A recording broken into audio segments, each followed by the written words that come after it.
अब खुश हो गए आप? आ गया मैं आपके गांव में।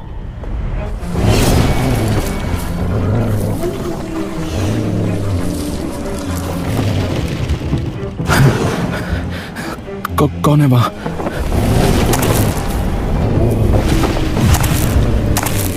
अर्जुन भेड़िए को अपने पास आता देख उठ खड़ा होता है। अगर मैं भागने की कोशिश करूंगा तो ये एक झपट्टे में मेरा खेल खत्म कर देगा।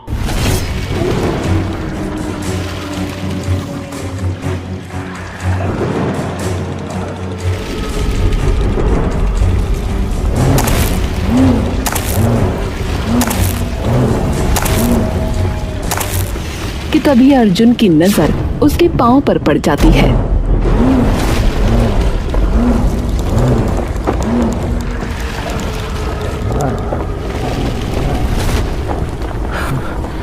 हे शिव शंकर, हे भोलेनाथ, रक्षा करिए। हे प्रभु, रक्षा करो।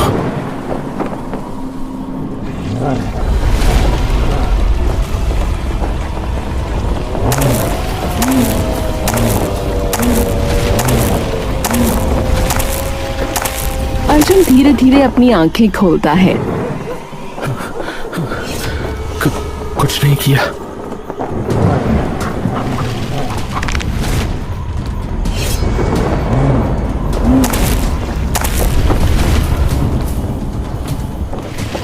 अर्जुन कुछ देर वहीं खड़ा रहता है। इस भेड़िए ने मुझे ऐसे क्यों देखा? अर्जुन वापस अपने घर लौट आता है।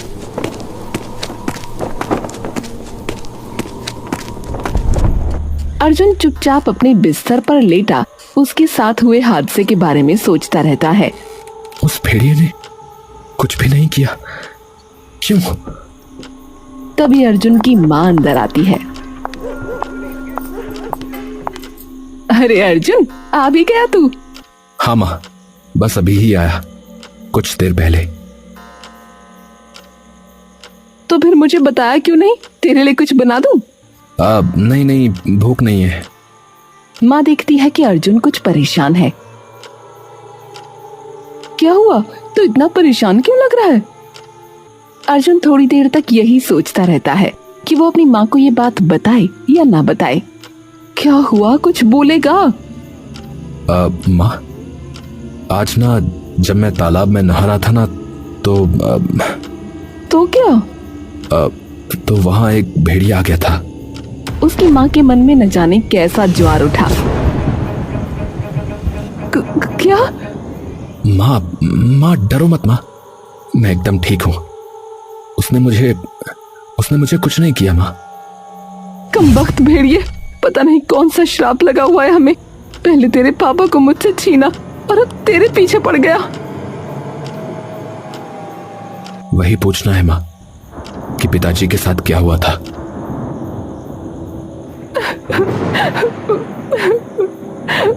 उसकी माँ रोते रोते बैठ जाती है। वो उस दिन शिकार करने के लिए अपना तीर कमान लेकर जंगल चले गए। मैंने मना किया था कि मत जाओ, लेकिन मुझसे बोले कि आज तो खरगोश या एक मोटा सा जंगली बकरा खाने का मन है, तो मुझे जाने दे। बस चले गए। मुझे तो बस खबर आई कि उन्हें किसी भेड़िए ने खा लिया और अब फिर से मेरे बच्चे को मुझसे लेने आ गया, और एक और कमबख्त भेड़िया। माँ, अरे कहीं नहीं जा रहा मैं। अरे तुम आओ और आराम से सो जाओ, मैं एकदम ठीक हूँ। देखो मैं तुम्हारे पास ही हूँ, ठीक है? अब सो जाओ तुम। ठीक है, पर अब तो उस तालाब में कभी नहीं जाएगा। ठीक है माँ, ठीक है। अब तुम शांत हो जाओ, ठीक है?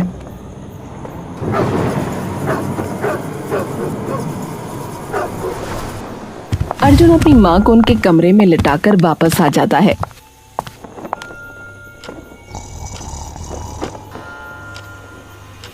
और वापस अपने कमरे में आकर बैठ जाता है।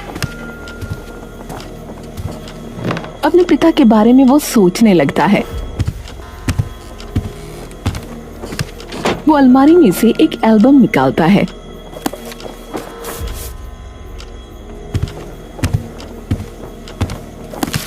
और उसे मुस्कुराकर पलट पलट कर देखने लगता है।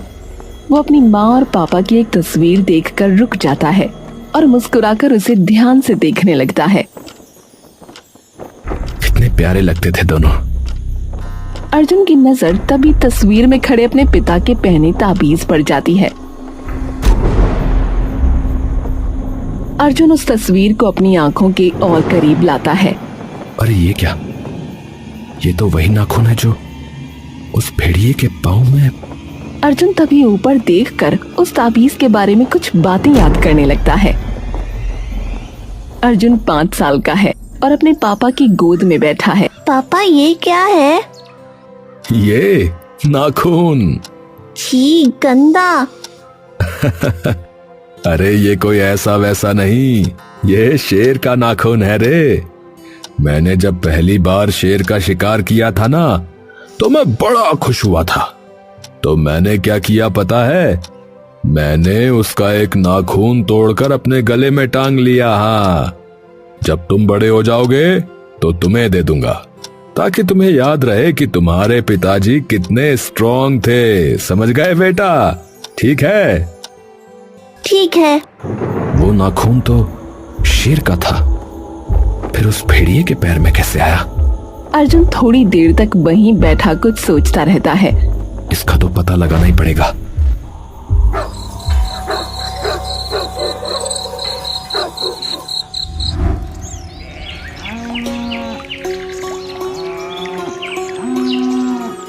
अगले दिन सुबह होते ही अर्जुन फिर से जंगल की तरफ चल पड़ता है।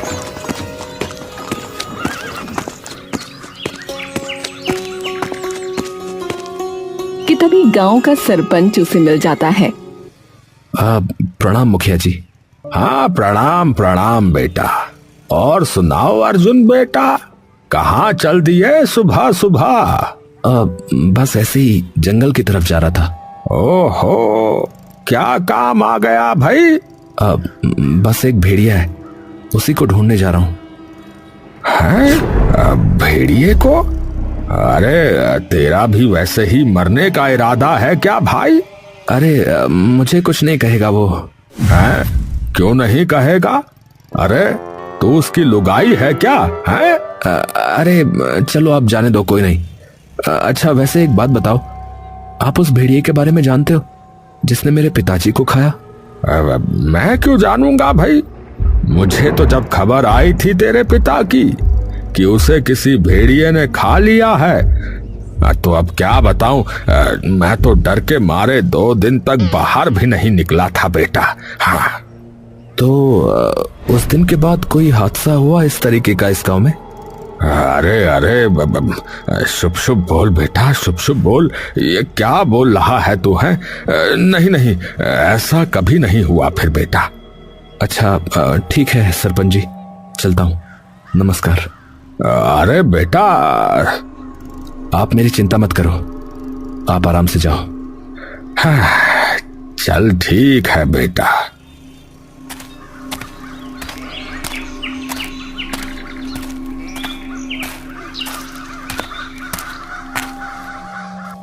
अर्जुन अब जंगल के अंदर पहुंचकर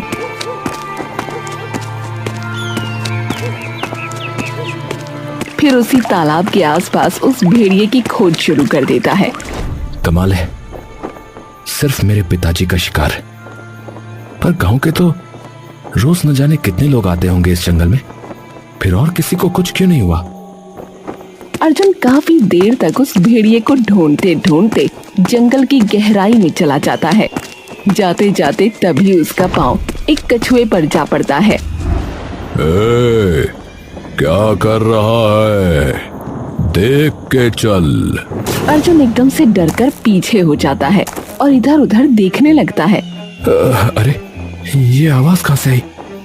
अबे चील है क्या जो आसमान में देख रहा है? नीचे देख।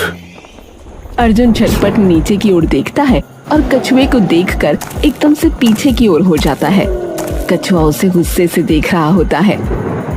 हाँ, तुम अर्जुन झुककर उसकी ओर गौर से देखने लगता है। अबे घूर क्या रहा है? मैं ही बोल रहा हूँ। कछुआ बोल रहा है? अबे, तेरे दादा की उम्र का हूं, तमीज से बात कर। पीठ पर चढ़ गया होता तू मेरी। अरे अरे, माफ कीजिएगा, क्षमा कीजिएगा, मैंने ध्यान नहीं दिया। तो ध्यान था कहाँ? क्षमा कीजिए, पर आप ये बताइए कि आप बोल कैसे पा रहे हैं? तू मुझे ये बता कि तू सुन कैसे पा रहा है? ये तो मैंने सोचा ही नहीं। सही बात कही आपने। इतनी अंदर क्या कर रहा है भाई तू जंगल में? मैं वो क्या कर रहा है? वाह, और लोग मुझे कछुआ कहते हैं। अबे, क्या मुंह में बांस चला गया? जल्दी बोल।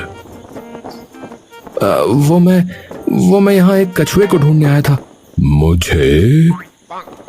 सॉरी, भेड़िए को एक भेड़िए को ढूंढने के लिए। वो पूरा ध्यान आप पे था तो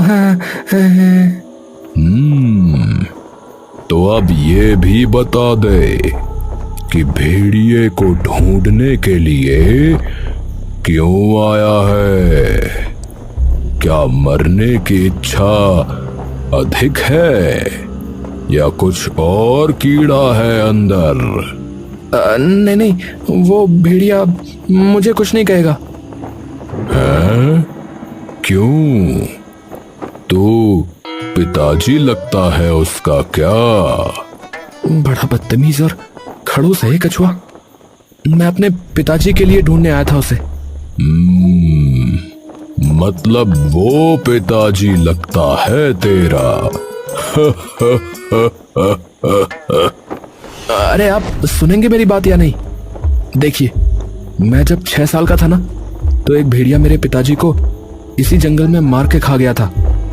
लेकिन कल जब मैं यही तालाब में रात को नहा रहा था, तो तभी मुझे झाड़ियों के हिलने की आवाज आई। जब मैंने पलट कर देखा तो वहां नीला नीला कुछ चमक रहा था। तभी उन झाड़ियों में से एक भेड़िया निकल के आया। मैं उसे देखकर डर के बाहर आ गया, लेकिन वो धीरे धीरे मेरे पास आने लगा। उसने मुझे ऊपर से नीचे तक सूंघा और फिर अचानक से वापस चला गया। हैं? उसने कुछ भी नहीं किया? नहीं, वही तो मैं कह रहा हूं। और सबसे अलग चीज जो मैंने देखी, वो था उसके पाँव में एक शेर का नाखून, जो कि मेरे पापा भी अपने गले में पहनते थे। क्या? शेर का नाखून भेड़िए के पाँव में? कछुआ अचानक से अचंभित स्वर में बोल उठता है। रुको, क्या वो नाखून उसके बाएं पाँव की पहली उंगली में था? अर्जुन कछुए की ये बात सुनकर अचानक चौंक उठता है। आपको कैसे पता? तेरा बाप। पिताजी? हाँ, मतलब तेरे पिताजी उसको गले में लटकाते थे ना? हाँ। बैठ जा, फिर लंबी कहानी है। क्या आप जानते मेरे पापा को? हाँ, और एक बात और। क्या? मरे नहीं हैं तेरे पिताजी, जीवित हैं। क्या? ये आप क्या बोल रहे हैं? सच बोल रहा हूं। बैठ, पूरी बात बताता हूं। मुझे याद है, मैंने ये सारी चीजें अपनी आंखों से देखी थी। तेरा पिता शिकार करने निकला हुआ था और उसी वक्त वहां एक अघोरी बाबा बैठे हुए गहरे ध्यान में तपस्या लीन थे। ओम ऐं ह्रीं क्लीं चामुंडाय विच्चै। ओम ऐं ह्रीं क्लीं चामुण्डायै विच्चे। ॐ ऐं ह्रीं क्लीं चामुण्डायै विच्चे। तभी उन्हें झाड़ियों के हिलने की आवाज आती है। वो देखते हैं कि सामने एक खरगोश झाड़ियों में छिपा हुआ है। वो निशाना उस खरगोश की ओर साधते हैं और तीर चला देते हैं, लेकिन खरगोश उस तीर से बच निकलता है। धत तेरे की, बच निकला। वो एक और तीर कमान से निकालकर धनुष में डालते हैं और उस खरगोश पे दाग देते हैं, लेकिन तीर खरगोश पे लगने की बजाय उन अघोरी बाबा को लग जाता है और अघोरी बाबा की तपस्या भंग हो जाती है।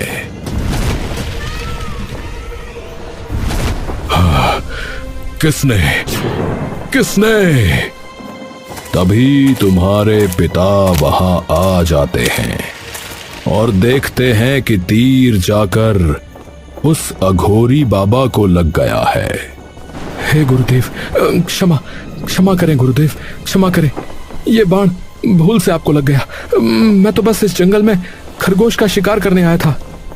मूर्ख, तूने मेरी तपस्या भंग की है, एक अघोरी की। तेरा ये दुस्साहस पापी। नहीं गुरुदेव, मैं क्षमा चाहता हूँ, ये भूलवश हुआ है, मुझे क्षमा कर दीजिए गुरुदेव। क्षमा नहीं, मेरी तपस्या भंग करने पर तुझे मात्र श्राप मिलेगा। नहीं गुरुदेव। जा, मैं तुझे श्राप देता हूं कि अभी और इसी क्षण से तू एक नर भेड़िए में परिवर्तित हो जाएगा। तू रात को भेड़िए का रूप धारण करेगा और दिन में मनुष्य का। और अगर तू अपने मानव शरीर में बाहर निकलेगा तो तुझे सूर्य अपनी गर्मी से राख कर देगा। वर्षा की हर बूंद तेरे तन को तलवार की धार बन चीर देगी। जब तू भेड़िया बन के इंसानों को खाएगा तब तुझे आत्मबोध होगा कि किसी निर्दोष की जान लेना और एक सच्चे अघोरी की तपस्या को भंग करना कितना बड़ा पाप है। जा, मैं तुझे श्राप देता हूं। नहीं गुरुदेव, ऐसा नहीं कीजिए। मेरे बीवी बच्चों का क्या होगा? तुझे अब सिर्फ वही जीव बचा सकता है जो न नर है न नारी, न आत्मा है न शरीर, न जानवर है न पंछी, जिससे हर मानव भय खाता है और मानव मृत्यु पर वही बन जाता है। बस उसके और जीवित शरीर के मिलाप होने के बाद तुझे वहां जाकर उस रूप में परम परीक्षा कहना है। वही परीक्षा जिसमें सत्य भ्रम का चेहरा ओढ़ कर सामने आता है, जहां निर्णय भावनाओं से नहीं आत्म बल से लिए जाते हैं। यदि वो इसे पार कर गया तो श्राप टूट जाएगा। तभी तेरे पिता भेड़िए में बदल गए और ये सब मैं डरा हुआ दूर एक झाड़ी से होता हुआ अपनी आंखों से देख रहा था। मतलब मेरे पिताजी जीवित हैं? हाँ। और उस पहले का क्या मतलब है? मैं भी पहले कुछ वर्षों तक इसी का उत्तर ढूंढ रहा था। तो मिला? तेरी तरह मंद बुद्धि नहीं हूं, बिल्कुल पता चला। तो जवाब है भूत। जब कोई भूत एक इंसान के शरीर पर कब्जा कर लेगा तभी सबसे पुराने पेड़ पर उस मंत्र से तुझे वो परम परीक्षा का सामना करने का मौका मिलेगा। पर अब मैं भूत कहां से लाऊं?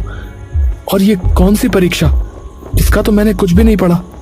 अबे 10वीं की परीक्षा नहीं है, तो मान न मान, मैंने सब पहले से ही सोच रखा है कि तेरे पिता को श्राप मुक्त कैसे करेंगे। तो चल मेरे साथ। लेकिन कहां? एक भूत से मिलने चलना है। कौन सा भूत? गधैया भूत। ये आपको कैसे मिला? मैं वर्षों से इसी जंगल में हूं, तो वो भी कई वर्षों से इसी जंगल में ही डोलता फिरता है।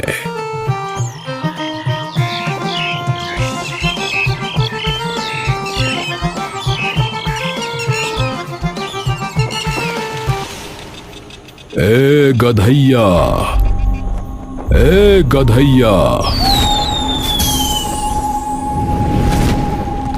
अरे अरे कछुआ भैया, कैसे याद किया? बताओ। तेरी सहायता चाहिए। लेकिन किस चीज में सहायता? और ये भाई साहब कौन है? नमस्ते भाई साहब। नहीं, गधैया भूत जी, मुझे आपकी सहायता की बहुत जरूरत है, तो कृपया कीजिए। क्यों? क्या हुआ? कोई हड्डी वड्डी टूट गई है, या कहीं गुर्दे में दिक्कत है, या पित्त में? क्या? अरे आप भूत हो या वैद्य? गधैया, बिल्कुल ही गधा है तू। पूरी बात सुन। कछुआ और अर्जुन मिलकर उसे पूरी कहानी बता देते हैं। ओहो भाई, तुम बिल्कुल चिंता मत करो, मैं तुम्हारे पिता को अवश्य बचाऊंगा। कछुए जी, ये कर तो लेगा ना?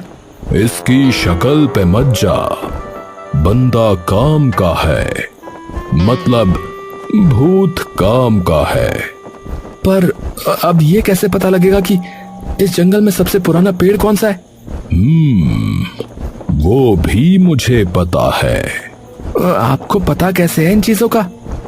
सीधी सी बात है, मैं कछुआ हूं। मेरा जीवन सबसे लंबा है हर जीव से।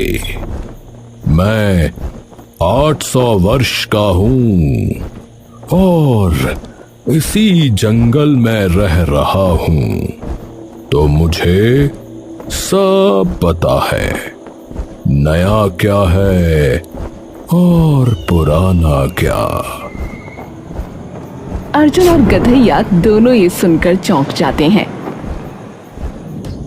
तो आपने तो डायनासोर भी देखे होंगे महाराज। अरे चलो तुम और सुनो, मेरे ही पूर्वज थे डायनासोर। उत्तरी। कछुआ उन्हें गांव के सबसे पुराने बरगद के पेड़ के पास ले जाता है।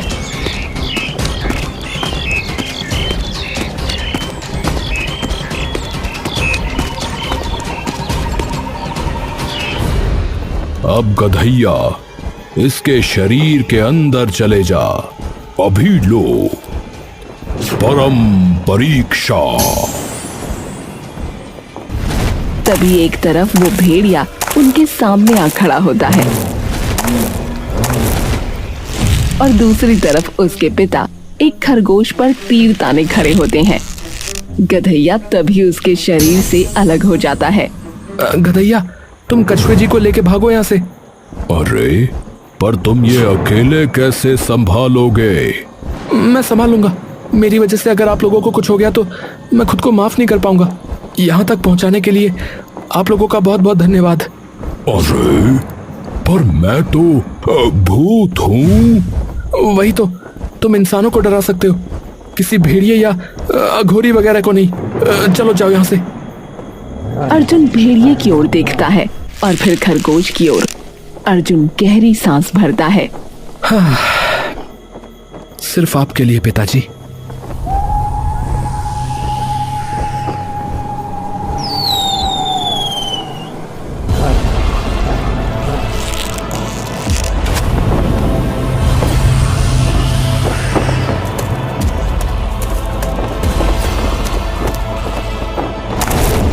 पिताजी।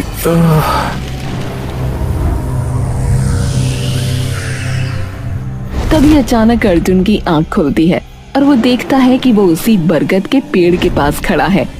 अर्जुन अपनी छाती में सिकुड़े हुए हाथ को देखता है।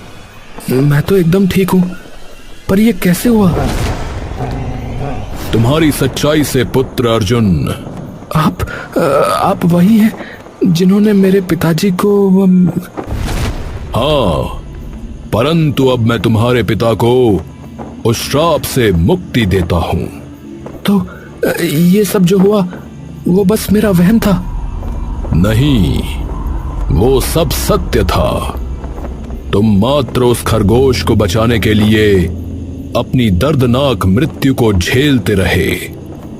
तुमने अपनी भी जान बचाई और एक निर्दोष जीव की भी। इसलिए मैं कपाल दत्त तुम्हारे पिता को उनके श्राप से मुक्त करता हूं। अर्जुन अघोरी के सामने अपना मस्तक झुका लेता है। धन्यवाद बाबा जी। अर्जुन जैसे ही सर उठाता है वो देखता है कि उसके पिता उसके सामने खड़े हैं। अर्जुन बेटा, आखिरकार आ ही गया मेरा पालनहार, आ ही गया।